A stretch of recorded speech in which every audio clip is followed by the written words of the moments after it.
أعوذ بالله من الشيطان الرجيم بسم الله الرحمن الرحيم والضحى والليل إذا سجى ما ودعك ربك وما قلى وللآخرة خير لك من الأولى ولسوف يعطيك ربك فترضى ألم يجدك يتيما فآوى ووجدك ضالا فهدى ووجدك عائلا فأغنى فأما اليتيم فلا تقهر وأما السائل فلا تنهر وأما بنعمة ربك فحدث صدق الله العلي العظيم بسم الله الرحمن الرحيم الحمد لله رب العالمين والصلاة والسلام على سيدنا ونبينا أبي القاسم المصطفى محمد وعلى آله الطيبين الطاهرين المعصومين سيما بقية الله في الأرضين رب اشرح لي صدري ويسر لي أمري واحلل عقدة من لساني يفقه قولي. Brothers and sisters, respected elders, Assalamu alaikum wa rahmatullahi wa barakatuh. I'd like to begin by asking all of the mu'mineen out there to recite Surah Fatiha for Sayyid Muhammad Ali Abadi.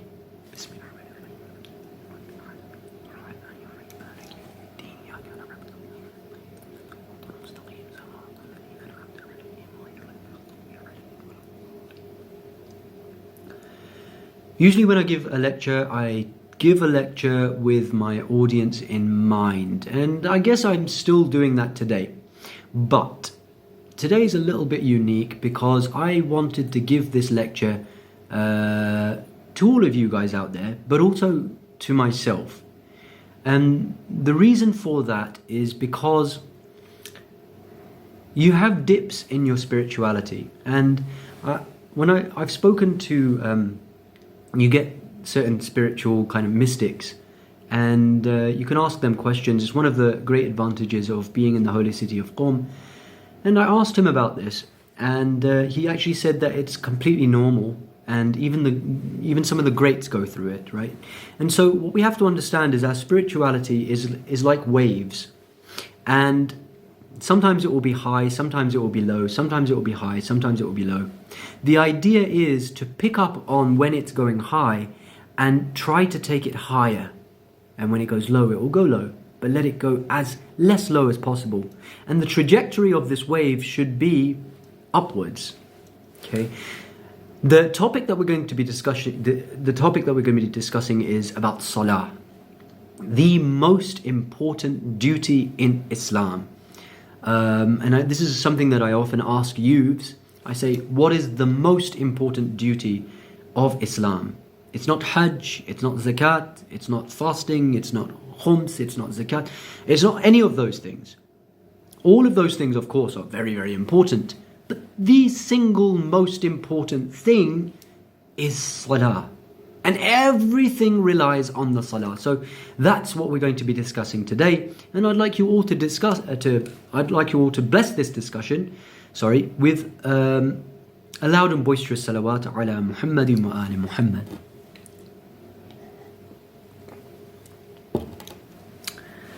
So first and foremostly, Salah. Why is it so important? Because firstly, there is a hadith which says that Salah is like that central pillar. As-salatu imadud-din. The Salah is the pillar of the deen. Everything rests on that. And the analogy that's given to us by the Ahlul Bayt alayhim salam is a big tent. Now, in these great big tents, what you'll have is lots of small sticks, pillars going around the edges of the tent to hold it up. But then there's this one single big pillar right in the center. And that's what gives tents that little point in the middle of the roof of the tent.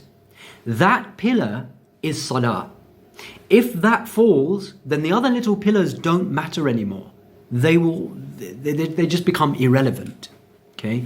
There's another hadith which tells us that if the Salah is accepted, then all the other a'mal will be accepted. And if the Salah is rejected, then all the other a'mal, the other actions will be rejected. You might be being good to your parents. You might be giving zakat. You might be paying your khums. You might be, doing all sorts of great work for the community. You might be doing a great project for the sake of Islam, which I pray and I hope that all of our youths and all of our brothers and sisters out there put themselves towards working on an Islamic project that will benefit the Ummah and aid the cause of Imam Mahdi. You might be doing something great like that, but if your Salah is not given the due attention that it deserves, it's all for nothing. It's all for nothing. And that's really a frightening fact if we take a step back and really contemplate about it. Because most of us, the way that we pray Salah, especially when we are at the low points of that spiritual wave, is just just pray and get it over with. It's a job. It's one of those to-do list things. Whereas Islam is telling us that it's supposed to be the fulcrum of our lives. It's supposed to be the center point. It's supposed to be the most important thing that we do in that day, and we're supposed to treat it in that way. A great personality like Imam Khomeini, just imagine, his entire life was dedicated to Islam. There's actually a hadith which says that only the true believers, the true Shia, our true Shia, are those who are either killed, expelled from their land, or imprisoned. Okay, Imam Khomeini spent his entire life on borders. Pretty much his entire life was being expelled from Iran. Then, the hostile powers in Iran were such that, he was always under threat. He was always going to be killed. And then he went to Iraq. There the same thing. Saddam Hussein was over there all the time on the border waiting for a visa. Then over there he goes to Paris. Again, another Taghut. He's always being expelled from the land. This is how Imam Khomeini spent his life. There's no doubt that Imam Khomeini, if he was not among the awliya Allah, the friends of Allah, astaghfirullah rabbi wa atubu ilayh, if he was not at that status, very close to the Ahlul Bayt alayhimus salam, then he was just something else entirely. Such a remarkable person. This person, only when I saw that he himself said it, did I truly, step back and say, whoa. This person said about himself, a person like me has no hope in the hereafter except that I get some shifa from the Ahlul Bayt. And you've seen how Imam Khomeini prayed his Salah. He prayed his Salah so pristinely that people would say, the witnesses have said that when he prayed Salatul Layl, he would drench not just a tissue or a couple of tissues, but an entire towel with his tears. This is how Imam Khomeini would pray. Right? This person is saying, I have no hope in the hereafter unless I get the shifa of the Ahlul Bayt. Most of us, dear brothers and sisters, respected elders, have to recognize that right now, we're in a completely different world. When we die and we enter into that vastly incomparable world, to that world where our realities become our existence, in that world, we're going to need somebody's help.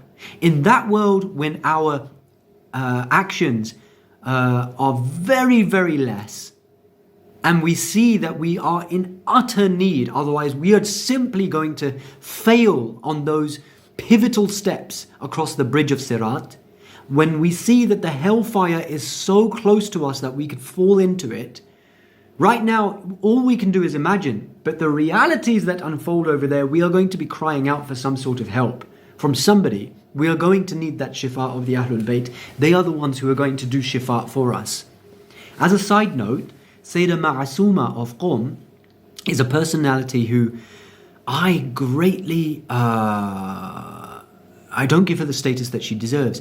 There is a hadith from Imam Rida alayhi salam, and before him his father alayhi salam, where they say that this one woman, her shifa is enough for the entire ummah. Subhanallah, think about the status of this one lady. This is how important shifa is. Shifa. If we think that our salah and our zakat and our being a good person in this world is enough, we're very much mistaken. Even if we go into an exam in this world, think about how much stress we have. Teacher, please just, let me off if I make a mistake. Please, I need some shifa. I need some help. I need some inspiration here, otherwise I'm going to forget the answers. When we go for a job interview, think about how stressed we get. Please, I just need that interviewer to just give me a chance. That's all I need. Please, just one chance. My life could change. Think about how stressed we get when we go to the hospital. God forbid if our child is in need of some help or care, or if we ourselves are sick. Please, doctor, I just need your help.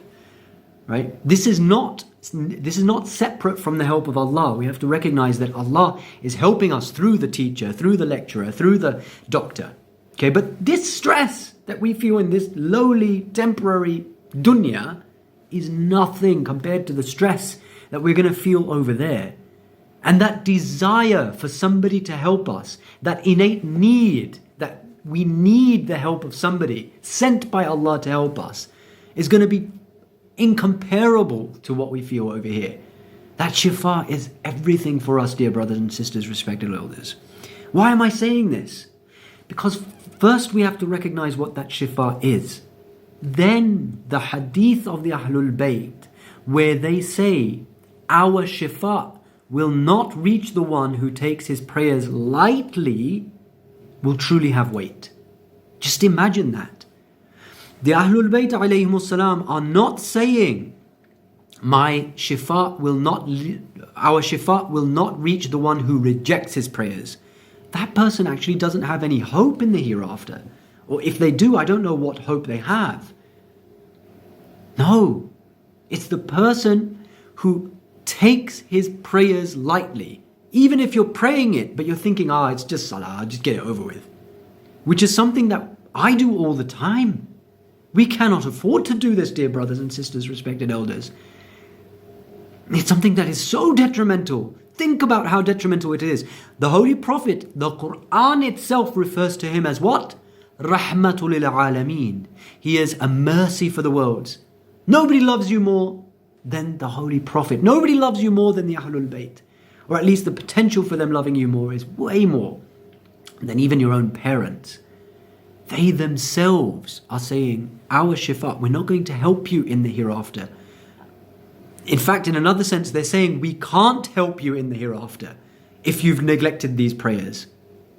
If you've taken them lightly. Okay, so salah, first and foremostly, should be something that we take with utmost care and attention. We treat it as something which is really big and important. We make it the fulcrum of our day. We make the salah the main pillar of our lives. It's the thing which is holding me up. And one thing I tell the youths is, it doesn't matter which situation you are in. You need to pray your salah no matter what. Your friends might make fun out of you in school. So what? Who cares? Your boss might make fun out of you at work. Who cares? People might look at you strangely and think, he's just trying to show how religious he or she is. Who cares what they think? It doesn't matter. Your salah is more important than any of those things that people might think.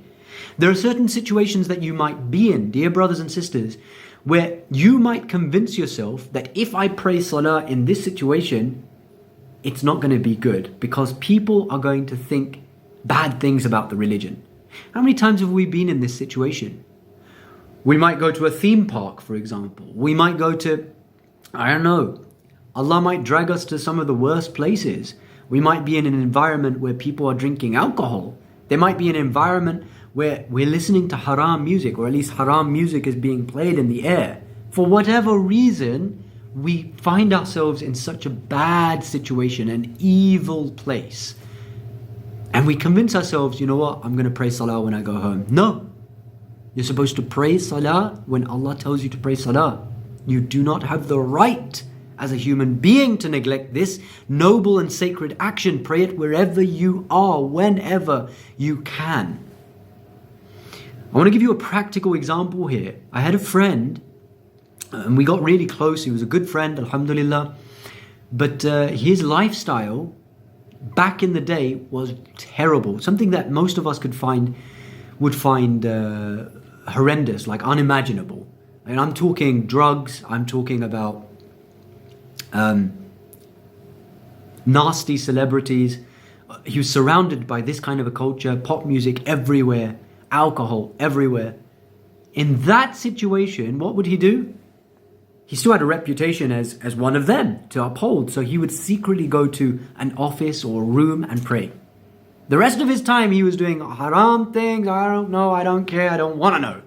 But the point is, he took out that time. I saw with my own eyes that this person completely transformed their life. And they became such an individual that before they were against the Islamic revolution, and later on they recognized and understood it, and they accepted it, and they became a follower of Imam Khamenei and a lover of the Islamic revolution. And that was something that we used to think is impossible about this person. And I told him, look, there's only two things that you did in your life because of which Allah actually guided you. The first of them is Salaah. And the second of them was that he was always respectful towards his parents. Okay, so I saw these two things in him, and I saw that this is the reason why Allah guided him. I believe that's the reason why he was guided. إِنَّ الصَّلَاةَ تَنْهَى عَنِ الْفَحْشَاءِ وَالْمُنْكَرِ. The Holy Quran says, surely, certainly, definitely, the salah protects you against vulgarities and evil. Think about it. Why is Allah saying it in this way? He says the salah is something which protects you, which keeps you away from vulgarities, the disgusting nature of this world, the lower base animal sins that people can fall into, and munkar, from evil. It's that thing that even if you are in the dirtiest place in the world, it's that rope that connects you directly to Allah, and it can pull you out of that mess. Now, to give us more examples, inshallah, for most of us, we're not in those kinds of degrading circumstances. But if we go into our minds, if we go into our hearts, we'll see that actually we are in a very dirty place. We are surrounded by criminals, thugs, thieves, the most horrendous environments, because it's the internal world that we find ourselves in. All of this arrogance that we have, all of these evil thoughts that we have about others, the thoughts that keep us awake at night, the anxiety, it's all the whispering of shaitan. And inside ourselves, we're actually in a terrible place. We should recognize that we are horribly and thoroughly lost. Innal insana lafi khusr. The Holy Quran says, certainly human beings are they're completely lost. And at the end of the day, this dunya is like a maze. We're just rats in a maze.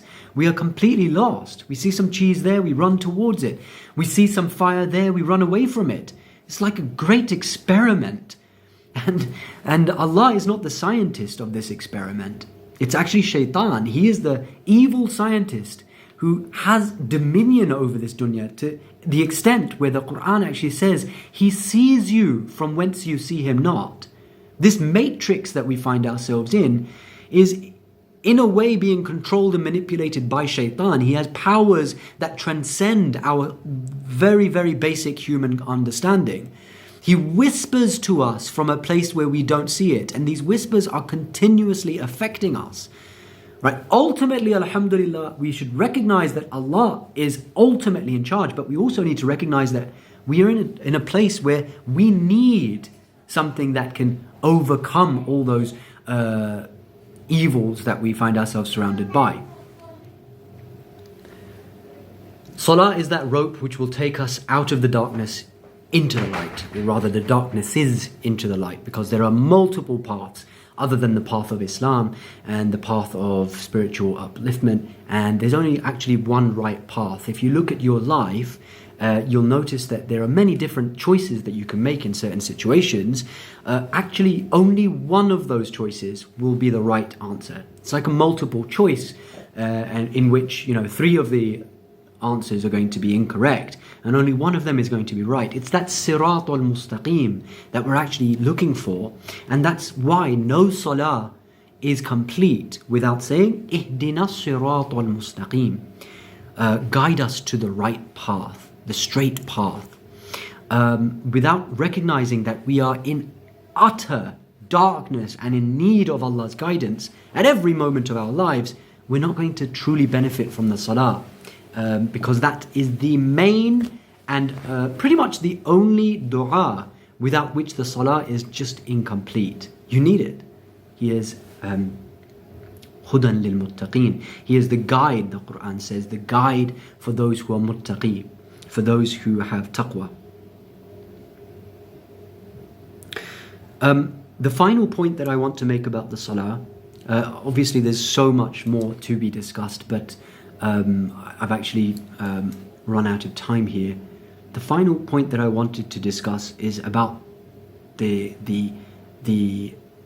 emotion of thankfulness, because this is something that if we have it, our salah will take a different shape, a completely different shape. And there's this book by Imam Khomeini rahmatullah alayh called Adab al-Salat. It means the principles or the disciplines of the prayer. And most people who read this book, they'll say that it's a bit too complicated, and because what Imam Khomeini is actually doing is he's going into the secrets of what the prayer is. As-salatu mi'raju mu'min. The Holy Prophet said the salah is actually the mi'raj of the mu'min. And as you know, the Holy Prophet went on mi'raj, which was the holy ascension. It actually elevates you.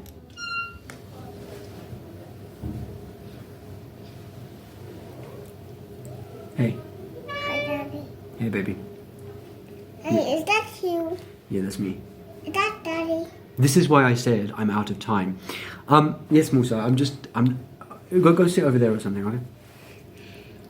Is this a clock? It's a clock. Is it a clock?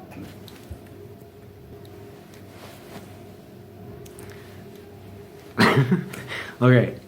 Salah is about thankfulness, okay? And if you don't have that attitude of thankfulness, when you're praying the salah, your salah won't take that real form and shape that it's supposed to take.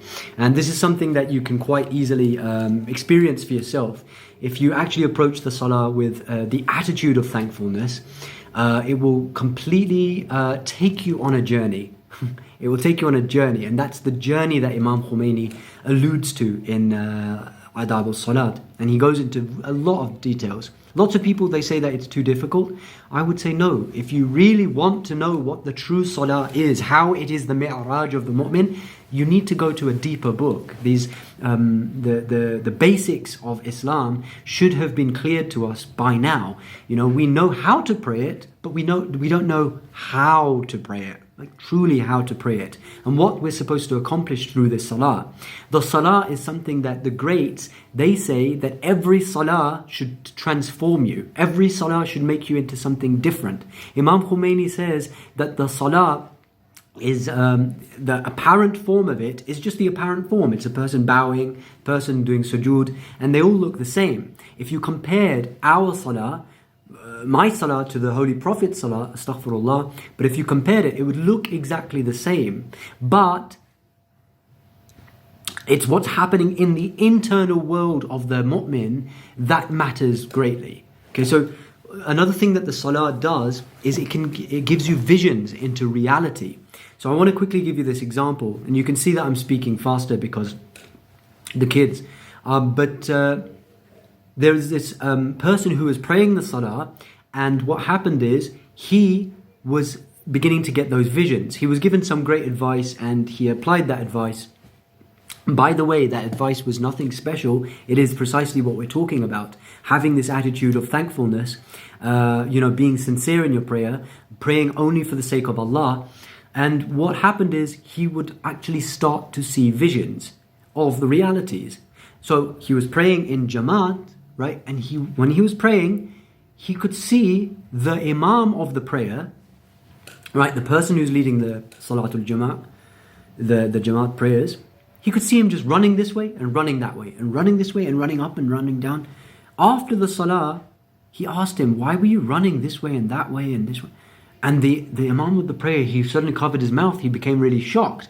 And he said, I wasn't physically doing that. What you were seeing was what my soul was doing, what my mind was doing. Yes, I was praying the prayer, but my mind was jumping this way and that way. I was thinking about this and that. Right? And that's something that happens. Imam Khomeini says that this imagination or this thought of ours is like a bird, right? It's called the bird of imagination. And many of us think that this bird cannot be controlled. We can't control where it goes. If you pay attention to the thoughts in your mind, you will see that it jumps from this branch to that branch to this branch to that branch. It's always flitting here and there and here and there. And that's what our minds do. You can actually control the bird of imagination so it stops, it stays on one branch, and it does what it's supposed to do, which is perhaps even fly, right? And so your connection to Allah becomes such that you actually transcend. And this is what the ahadith are referring to when they say as-salatu mi'raju mu'min. The salah is the vision of the mu'min, the mi'raj of the mu'min. Having an attitude of thankfulness is important. Why? Because Surah Fatiha begins with thankfulness. Bismillahir Rahmanir Rahim. Alhamdulillahi Rabbil Alameen. If you go to the translations of hamd, alhamd, this we're saying all praise is for Allah, the Rabb of the Alameen, the Lord of the worlds. We won't go into that translation right now, but the point here is it begins with the idea of hamd, of praise. And the concept here is that any praise that you might have, it is for Allah. Okay, so the example I often like to give is the example of a beautiful painting. If you see a beautiful painting, you will immediately say, wow, this is so amazing. And you will want to thank or praise the one who painted it, right? You'll say, wow, this artist is so great. But when we apply our thinking of the Quran to it, we'll recognize that the painter was only able to paint this painting because Allah gave him the ability. And therefore Allah is really the one who is worthy of the praise. And it's the same in anything and everything in our lives. If we manage to accomplish anything, it might be in part to do with the striving that we did. But that striving, that effort that we put into it in the first place was only there because Allah allowed us to have it. He gave us that inspiration. And therefore, ultimately, we need to thank Allah for everything. Anybody who enters the salah without this thankful attitude is not going to taste the bliss of the salah. And that's something that I'd like to wrap up the discussion with. The idea that we're supposed to enjoy the salah. The salah is supposed to be an entertainment for us. An entertainment. The Prophet used to enjoy the salah. He used to tell Bilal, "Oh Bilal, relieve us." What does that mean? Hazrat Bilal, he was the mu'addin, and he would recite the adhan. The sound of his adhan would give the Prophet and Ahlul Bayt pleasure. And they would feel like, it's like a breath of fresh air. They would feel relieved. Why? Because they can do away with the dunya and go and speak to Allah. And there's nothing more precious and valuable in the eyes of a mu'min than that. We're the opposite. We want to be done with the salah as soon as possible so we can get back to our silly dunyas. Okay? We say, "Oh salah, relieve us. Assalamu alaikum wa rahmatullahi wa barakatuh." Done. Astaghfirullah. May Allah help us to recognize that the salah is a discussion with ourselves and our Creator. And this is one of the things that we need to recognize. That if we see that the salah is the sole way through which we can communicate with God, that's going to change our perspective entirely. Suddenly that salah, which was a chore initially, now it becomes something that we really look forward to. If we love Allah, how much do you crave speaking to Allah? If you obey Allah and you wish to be a servant of Allah, how much would that obedient servant wish for the time where he could go to his master and speak to him? Imam Ali alayhi salam said that whenever I wish for my Creator to speak to me, I open the Quran. And whenever I wish to speak with my Creator, I pray Salaah. Okay, so this is a profound reality of what the Salaah is. It is a dialogue between the Creator and the created. And if we enter the Salaah recognizing that this is our dialogue with Him, it's going to change our perspective massively. So, to conclude, dear brothers and sisters, respected elders, never take the prayers lightly. Recognize the status of the Salaah. Recognize that without that Salaah, there really is no hope for us in the hereafter. And also see that the Salaah will not take form and shape unless we are thankful during the Salaah, and therefore we should enter it with an attitude of thankfulness to the Creator. And lastly, recognize that the Salaah is actually a discussion and a dialogue between you and your God. If you recognize these things, inshallah, the Salaah can become something way more remarkable than what we have been treating it as to date. I pray to Allah that He gives us the tawfiq, inshallah, to pray the Salaah of the true mu'mineen, the Salaah which will give us a true vision of this world and the hereafter, a Salaah which will take us closer to Allah. And I pray to Allah that He gives us tawfiq in our lives to at least pray 2 rak'ats with sincerity for the sake of Allah alone and for nobody else. And inshallah, may that Salaah become worthy of giving us shifa in the hereafter. وصلى الله على محمد وآل محمد.